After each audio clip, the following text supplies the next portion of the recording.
Hey, deserving listeners, 90 Day Fiancé. Let's watch. For his behaviors. Because he's my husband and I choose him, and because he's the father of my child. So I know you keep saying he's my husband, but for all your family members, do you take on that same level of responsibility if they're doing something inappropriate? Sometimes I do. You do?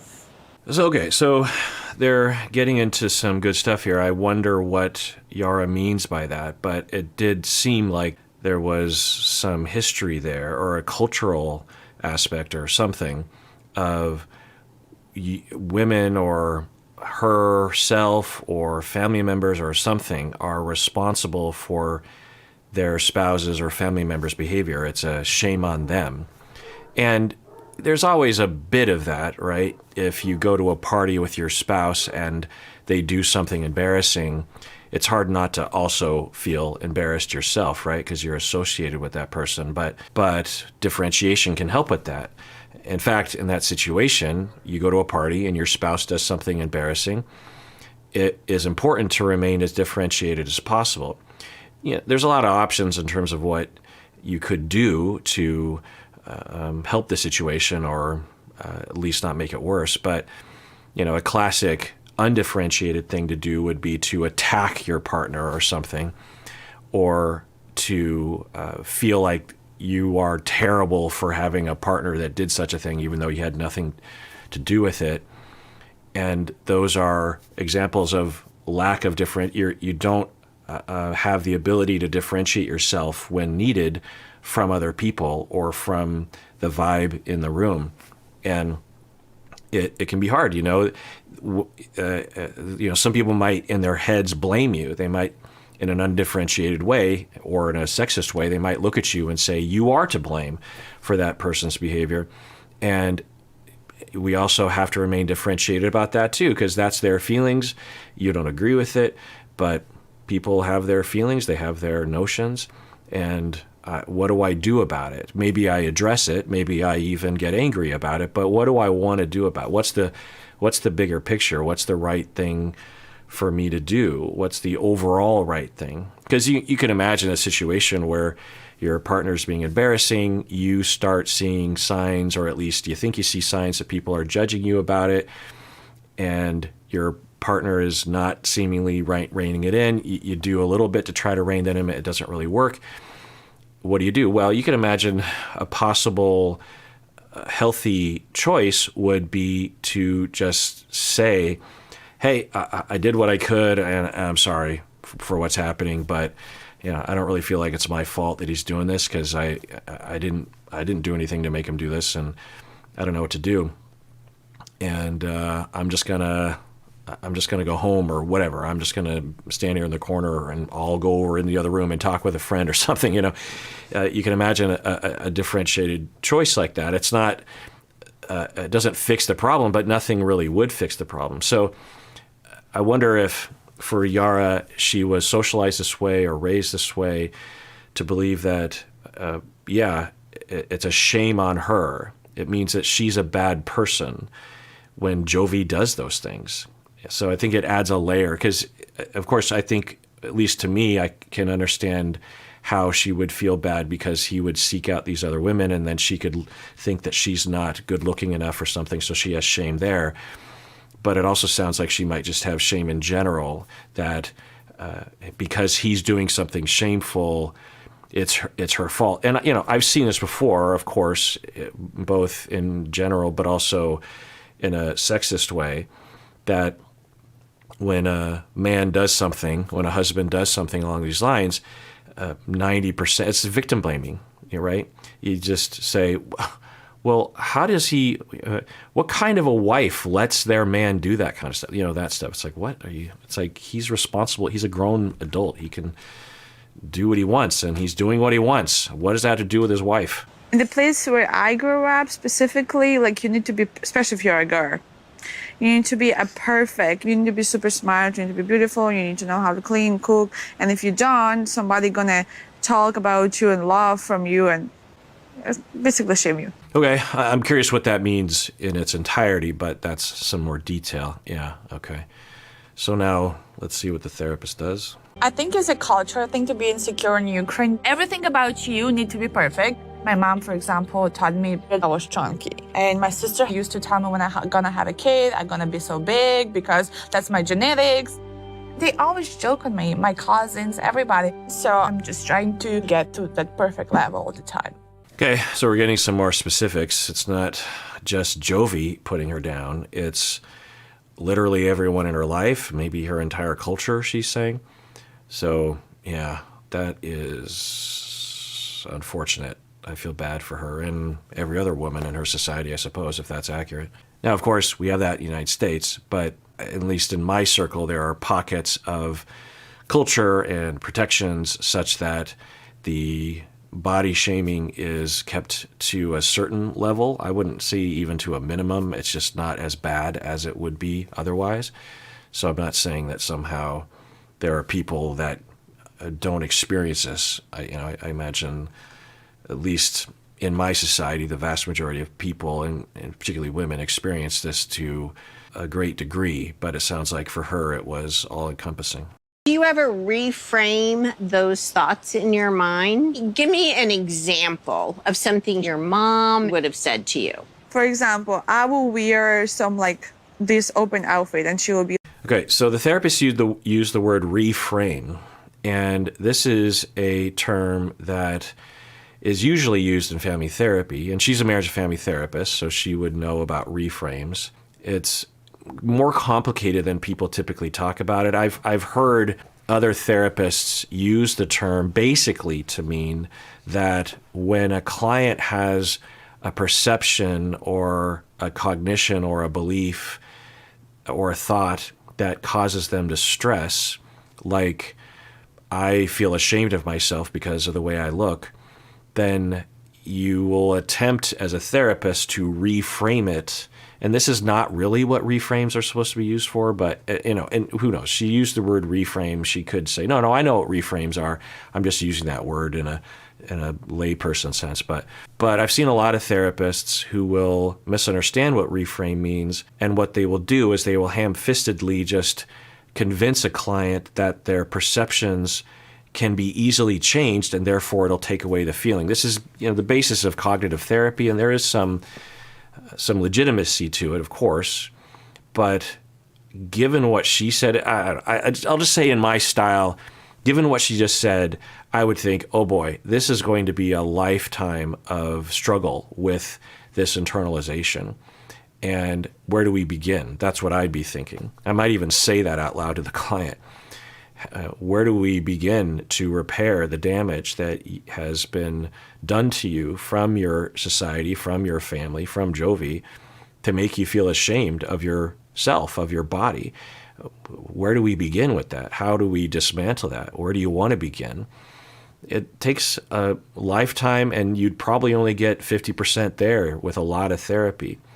But with a lot of therapists and counselors, they will not appreciate the steadfastness of those internalizations, and they'll just say, just change your mind.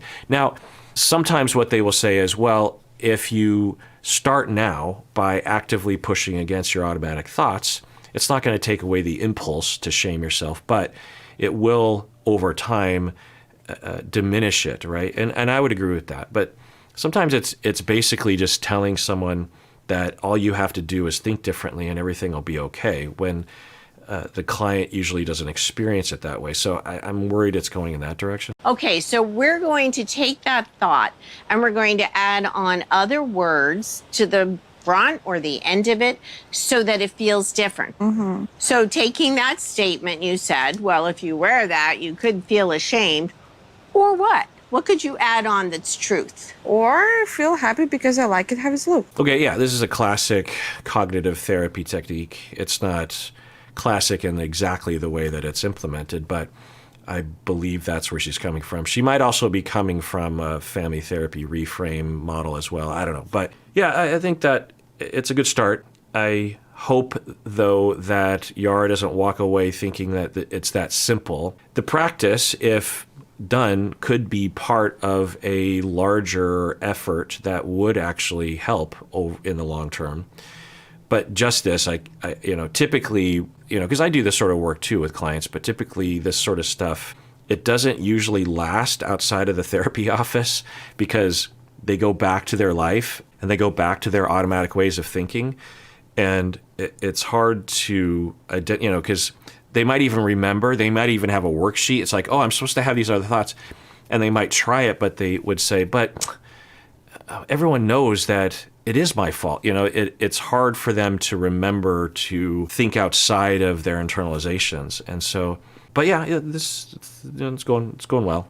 Is to feel happy, right? Yeah. So if you added on those words, you would feel ashamed.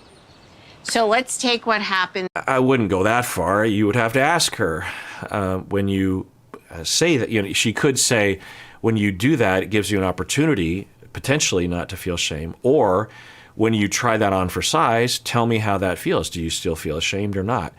She's rushing through. If she were one of my trainees, I would say, you're rushing. You have to slow down. You can't just do an intervention and then just declare that it's working or it will always work. You have to ask the client. There's so many possibilities that it won't. And now Yara's in a position where she has to oppose the therapist. Let's say it's not really working. Maybe it is, but how would we know? She would have to say something. She would have to basically interrupt right now and say, no, actually, no, it's not working. Most clients aren't going to do that, especially with a brand new therapist. This episode is sponsored by BetterHelp. If you're anything like me, your relationships are very important to you. And really, most of the reason why I make content, and perhaps a lot of the reason why you're here with me today, is to think about your relationships. And evidence shows that strong attachments contribute to all sorts of positive outcomes, like improved well-being or happiness, lowered anxiety, lowered depression, better relationships with your kids. Now, one type of relationship that we're often talking about here is romantic relationships or soulmates. I would say that a huge factor in the success of my relationship with my wife has to do with all the therapy that I've been through. Well, one place you can find a therapist to help with that is at BetterHelp. If you're thinking of starting therapy, it's definitely worth giving a try. So, become your own soulmate, whether you're looking for one or not. Visit betterhelp.com/Kirk today to get 10% off your first month. That's BetterHelp, HELP.com/Kirk. Last night. Yeah. Okay. So your immediate thought was what when you heard this? I can't believe that my husband did that, and now everybody's knowing about that.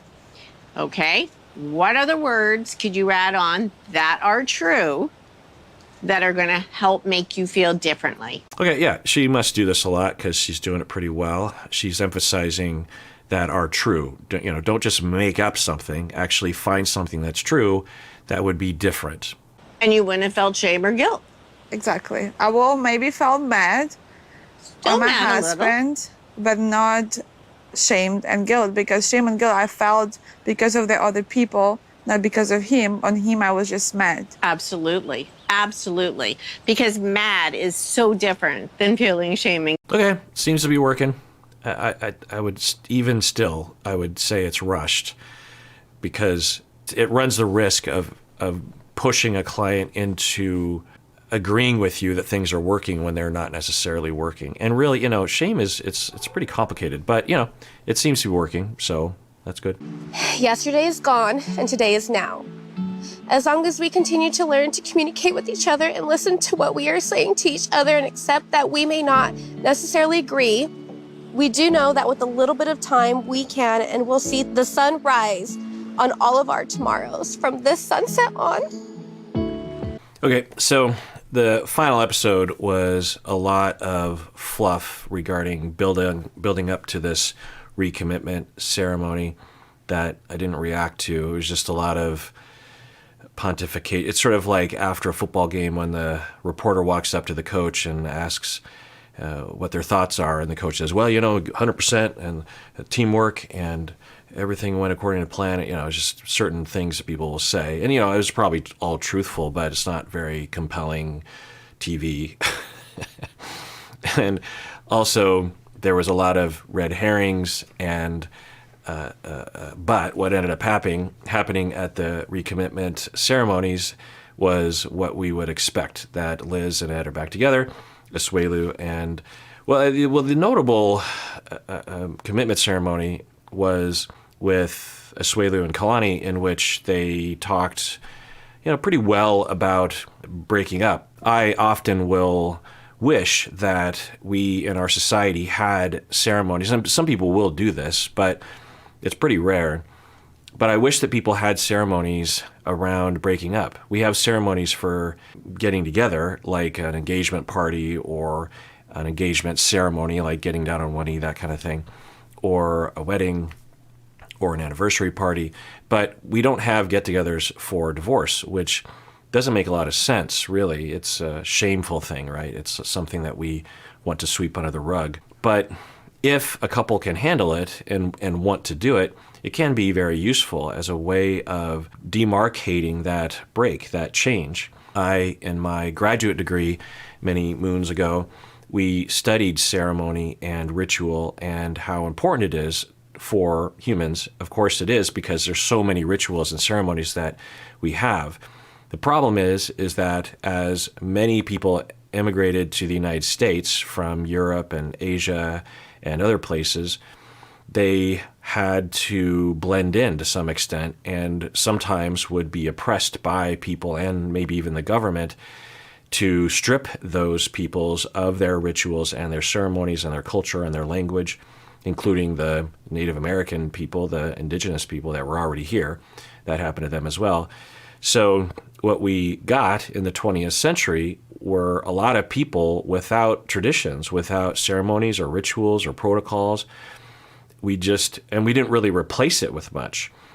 We've started to replace it more and more throughout the later 20th century and into the 21st.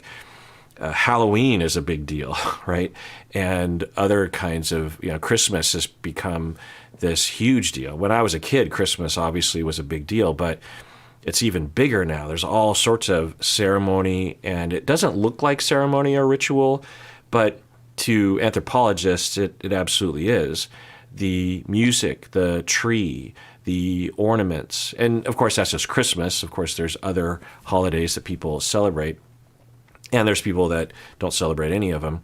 But my point is that we have a desire for it because we want meaning. We want to get together with people to galvanize our relationships and our meaning, and we want to demarcate time and space. And a part of ritual, one theory or one way of looking at it, is that there's the before and the after, and then the liminal. And during the ritual and the ceremony, you're in the liminal space. You are no longer of the past, and you are not yet of the future.